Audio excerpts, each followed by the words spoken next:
On va parler de l'autre autodontidé qu'on a dans le bassin parisien, à savoir Otodus auriculatus, qui est une espèce fournissant parfois de grandes dents. Alors là, ça vient tous d'un même gisement qui est situé dans le Vexin.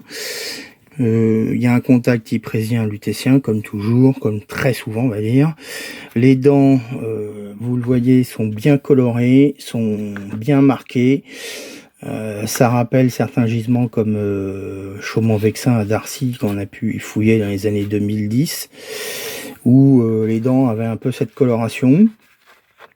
Alors, sur le niveau d'identification de la dent. Alors, il y a quelques grandes dents de grande taille dans ces niveaux-là, hein, comme le Macrota, le Robustus ou le Macrorhizodus précursor. Cependant, c'est la seule dent qui est crénelée sur le côté. Alors, on va peut-être pas bien le voir, mais s'il y a un doute à un moment donné, avec un doigt, simplement, on peut toucher le bord de la dent, ou avec une loupe, on peut l'observer également, ou même une binoculaire, c'est encore mieux. On verra une denticulation très marquée. Alors, souvent, il y a des petits denticules latéraux qui sont adjoints. Là, il s'agit d'une dent qui est plutôt inférieure et un petit peu roulée, malheureusement. Il y a beaucoup de dents qui sont roulées, qui sont cassées, parce que encore une fois, ils sont issus d'un stock certainement remanié. Et de temps en temps, on peut trouver une dent un peu plus exceptionnelle, à la fois en taille et en qualité de préservation, comme celle-ci, que j'avais trouvé l'année dernière, et qui montre une dent plutôt contemporaine du dépôt, qu'on appelle couramment la faune blanche, parce qu'elle fait partie d'un dépôt où les dents sont plutôt de coloration blanchâtre. Généralement, les racines sont un petit peu endommagées, malheureusement, mais la qualité de la dent et la préservation ne fait pas... elle est facilement reconnaissable par rapport à la qualité d'une autre dent qui est toujours de la même espèce, mais qui est comparable, comme celle-ci, là, qui est une autre auriculatus qui vient d'un niveau plus inférieur, donc plus remaniée. Elle est un petit peu endommagée, même pas mal.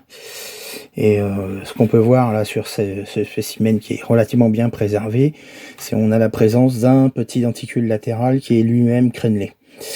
Alors, de temps en temps, on peut également trouver des très petites dents de cette espèce-là, parce qu'elles ne sont pas forcément toutes très grandes. Là, par exemple, c'est pareil, j'avais trouvé ça il y a 2 ans. Celle-ci, elle paye pas de mine au premier abord, mais c'est bien une Otodus auriculatus, car elle a un tranchant une serration bien marquée. Là, j'ai un problème de mise au point. C'est pas possible, voilà. Alors, voilà, là, un tranchant, et les denticules latéraux sont également bien tranchants. Enfin, il y a une crénulation particulière, une serration, qui est tout à fait typique de ce type de dent-là. En plus, elle est massive. Elle n'a pas la forme d'une Galéocerdo. On pourrait éventuellement la prendre pour une Galéocerdo, mais les Galéocerdo, les requins tigres, sont très différents parce qu'ils n'ont pas de cuspide annexe. Et surtout, elles ont une forme très oblique qui n'est pas le cas d'ici.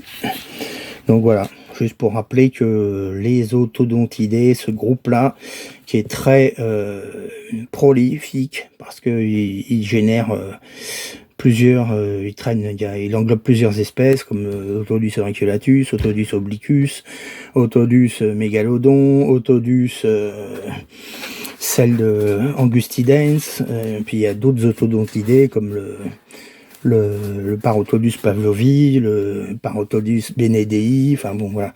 Il y a un contexte général, c'est un grand lamniforme plutôt, un peu le super prédateur de l'époque. Et ça, c'est des dents qui peuvent être encore plus grandes, hein. Moi, je l'ai déjà vu encore plus grand. J'ai moi-même trouvé un peu plus grand. Là, celle-ci reste pour ce gisement-là d'une très belle taille et d'une qualité assez exceptionnelle. Voilà, on va arrêter pour les autodontidés. Je vais passer à autre chose.